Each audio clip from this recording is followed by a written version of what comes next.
안녕하십니까, 박사입니다. 세계의 대변혁은 로우전에서 시작됐습니다. 큰 그림을 보면 러시아가 군사력으로 미국을 비롯한 서방의 기력을 빼고 있는 사이 중국이 강단 경제력으로 타격을 가하고 있습니다.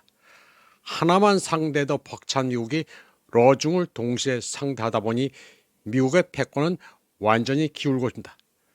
군사적 패러다임도 완전히 깨졌습니다. 예를 들어 F-35, F-22 같은 스텔스 기술이 거의 쓸모없는 것으로 드러났습니다. 레이더에 작게 보일 뿐 안 보이는 게 아니었습니다.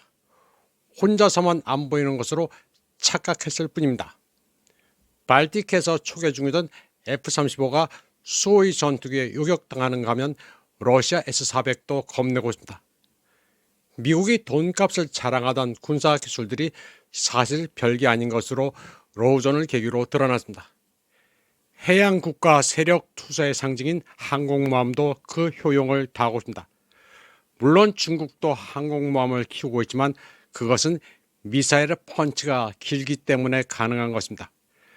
적의 미사일로부터 안전하다고 여길 수 있으면 아직까지는 항모도 쓸만은 합니다.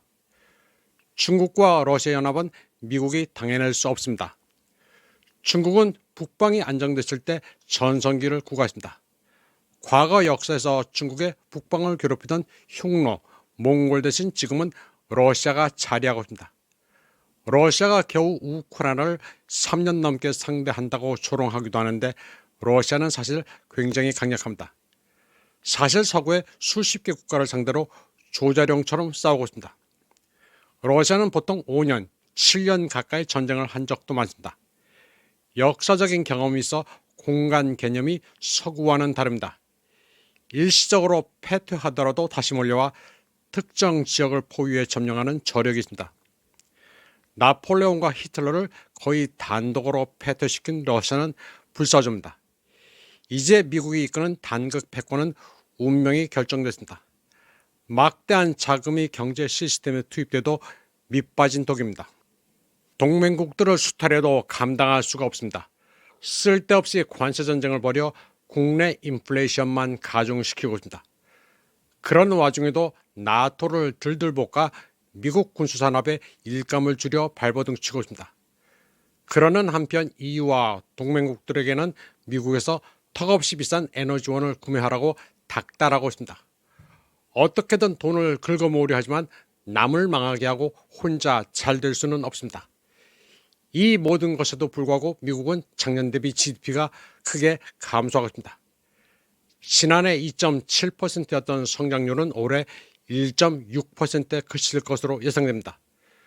중국이 지난해 5% 정도에서 조금 떨어진 것에 대조됩니다.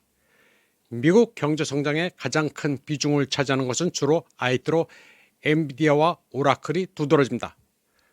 그러나 여기에 쏟아부어진 막대한 자금은 금융 거품 우려도 낳고 있습니다. 엔비디아와 오라클의 시가총액을 합치면 7조 달러가 넘습니다. 이는 독일, 스페인, 네덜란드의 GDP를 합친 것과 같습니다. 그러나 미국은 계속해서 무분별한 부채를 지고 있습니다. 게다가 GDP 대비 부채 비율이 이미 120%를 넘어섰습니다. 신용 등급 강등으로 인해 미국은 부채를 상환하기 위해 채권 금리를 더 높여야 합니다. 10년 만기 국채 이자율이 이미 4%입니다. 이는 이자 지급을 위한 예산 배정 증가로 인해 부채가 증가할 것이며 예산 적자가 더욱 늘어나 파산으로 더욱 가까이 가고 있습니다. 그리고 엔비디아와 오라클의 수익성이 조금이라도 떨어지면 IT 부문의 과장된 거품 전체가 터지고 주식시장 전체가 붕괴될 위험도 있습니다. 여기다 경쟁 심화 그리고 중국이 모든 핵심 분야에서 자국 기업에 의존하는 전략적 결정에 집중함으로써 내년에는 이들 기업이 쇠퇴할 가능성도 있습니다. 간단히 말해 6에서 12개월 안에 거품이 터지고 그에 따라 서구 주식시장 전체가 내려앉을 수도 있습니다. 그런 일이 일어나면 미국 GDP 성장에 대한 이야기는 나오지 않게 됩니다. 미국은 경기 침체로 치닫고 있습니다. 다른 경제 부문의 경쟁력 저하와 앞서 언급했던 부채, 이자, 예산 적자 문제로 인해 경기 침체로 가는 길은 정해져 있습니다. 이미 경기 침체에 빠졌거나 성장률이 0%에 약간 가까운 EU의 경우 이러한 일련의 사건으로 인해 경제가 장기 경기 침체 혹은 아마도 대공황으로 접어들 수도 있습니다. 증권거래소에 상장된 기업들이 3개월마다 재무보고서를 제출해야 하고 정치인들이 2년마다 국민들의 신뢰를 얻어야 하는 정치체제에서는 전략적 사고를 할 여지가 없습니다. 전략적이고 개혁적인 정책을 실행할 여지는 더더욱 없습니다. 이러한 사고 없이는 현실적인 지속 가능한 발전은 물론 미국의 영원한 야망인 전 세계를 지배할 수 없습니다. 이전에는 미국이 기술 개발과 금융 분야에서 막대한 우위를 점하고 있었기 때문에 이러한 부담을 상쇄할 수 있었습니다. 덕분에 사람들의 특별한 관심을 끌지 않고도 정치 체제 밖에서 전략적 결정을 내릴 수 있었습니다. 그리고 당시에는 주식시장에 기업의 재무 상태를 분기별로 보고하도록 요구하는 재앙적인 결정은 없었습니다. 오늘날 중국은 명목상 R&D 지출 규모에서 미국을 앞지르고 있습니다. 이러한 지출의 효율성을 GDP 기준 구매력 평가와 비교했을 때 중국은 현재 미국보다 2.3배 더 많은 R&D를 지출하고 있습니다.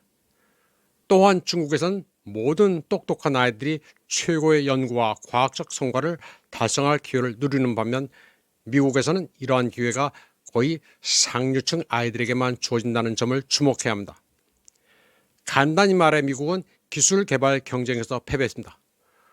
오늘날에도 여전히 서너 가지 분야에서 우위를 점하고 있지만 이는 2년 정도에 불과합니다. 그 외 모든 분야에서 뒤처져 있으며 이러한 측면에서의 전망은 지금보다 훨씬 더 나쁩니다. 여기에 군사적 우위의 상실이 더해져야 합니다. 미국은 더 이상 세계 최강의 군사 강국이 아닙니다. 중국과 러시아 어느 쪽과 비교해도 결코 우위에 있지 않습니다. 미국은 근본적으로 뒤처져 있습니다. 미국의 모든 위기는 악화되고 있습니다. 그들의 세계 지배 야망은 오늘날 절대 불가합니다. 모든 분야에서 세계 리더로서의 미국의 시대는 끝났다는 것이 모두에게 명백해지고 있습니다. 이번 방송은 여기까지 하겠습니다. 시청해주신 여러분 감사합니다.